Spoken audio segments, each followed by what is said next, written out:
आज है 19 अगस्त और वक्त हो रहा है 11:30 PM। शुरुआत करते हैं आज की कुछ खास खबरों से।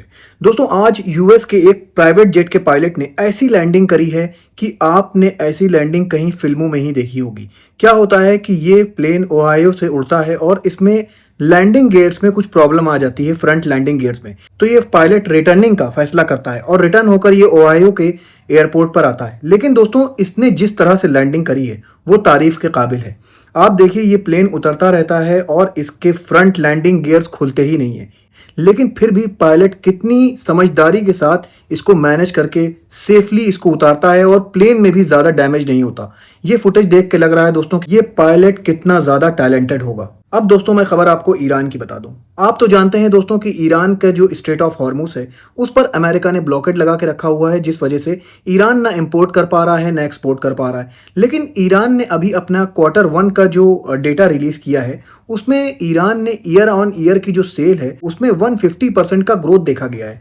बताया ये जा रहा है कि 2026 के Q1 में ईरान ने लगभग 7.5 बिलियन का क्रूड ऑयल सेल किया है। दोस्तों, ये जो यूएसए का ब्लॉकेड है लगा हुआ है, लेकिन उसके बावजूद ईरान ने 7.5 बिलियन का क्रूड ऑयल सेल किया है इंटरनेशनल मार्केट में। अब ये ईरान ने किस रूट का इस्तेमाल किया है ये अभी तक यूएसए को भी पता नहीं चल पाया है। लेकिन दोस्तों, ये बता दूं आपको कि ईयर ऑन ईयर जो Q1 का जो रिजल्ट आया है ईरान का, उसमें 150% का ग्रोथ देखा गया है।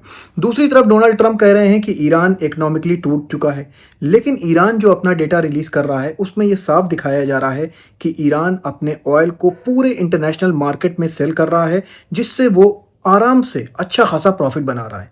तो दोस्तों, ये प्रॉफिट ईरान का लास्ट ईयर से 150% ज़्यादा था और इस साल मैं आपको बता दूं अमेरिका ने ब्लॉकेट लगा के भी रखा हुआ है, उसके बावजूद ईरान को प्रॉफिट हो रहा है। अब एक खबर मैं आपको और ईरान से बता दूं। डोनाल्ड ट्रंप ने आज डिमांड करी है कि ईरान हमें कंपनसेशन दे। जो भी ईरान ने अमेरिका के एसेट तबाह करे हैं मिडिल ईस्ट में, और जितना भी अमेरिका को इस वॉर में नुकसान हुआ है उसका कंपनसेशन ईरान दे। ईरान की तरफ से भी बयान आ गया है। ईरान ने कहा है कि डोनाल्ड ट्रंप सिर्फ इस वॉर का कंपनसेशन मांग रहे हैं, ठीक है, लेकिन ईरान को जो 7 साल से नुकसान हो रहा है उसका कंपनसेशन कौन देगा। ईरान ने कहा है कि 7 साल से अमेरिका ने हमारे ऊपर सैंक्शंस लगा के रखे हुए हैं, जिसकी वजह से हमें इतना नुकसान हो रहा है, और इस वॉर में जो नुकसान हुआ है उसका कंपनसेशन हमें कौन देगा। अब दोस्तों, एक बहुत सैड खबर निकल के आ रही है सेंट्रल अफ्रीका से। बताया जा रहा है ज़ाम्बिया का एक इलाका है जहां पर ये गोल्ड माइन है। आज क्या होता है, गोल्ड माइन में जब वर्कर काम करने जाते हैं तो उसी दौरान ये गोल्ड माइन में लैंडस्लाइड्स हो जाती है, जिसके चलते बताया ये जा रहा है 100 से ज़्यादा यहाँ पे जो वर्कर थे उनकी जान चली गई है। बहुत ही ज़्यादा अनफॉर्चुनेट ये एक्सीडेंट है।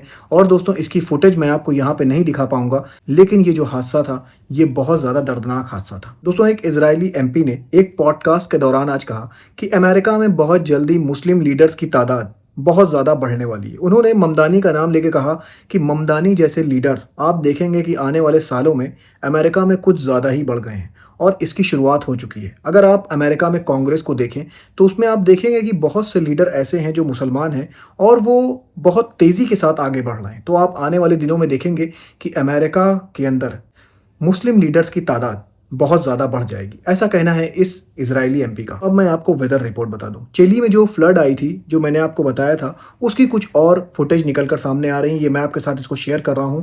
दोस्तों, ये फुटेज बहुत ज़्यादा डराने वाली है। ये जो फ्लड है इसको देखकर तो ऐसा ही लग रहा है जैसे कि क़यामत आ गई है चिली के अंदर। दोस्तों, इस फ्लड के चलते चिली के अंदर काफ़ी ज़्यादा नुकसान हुआ है।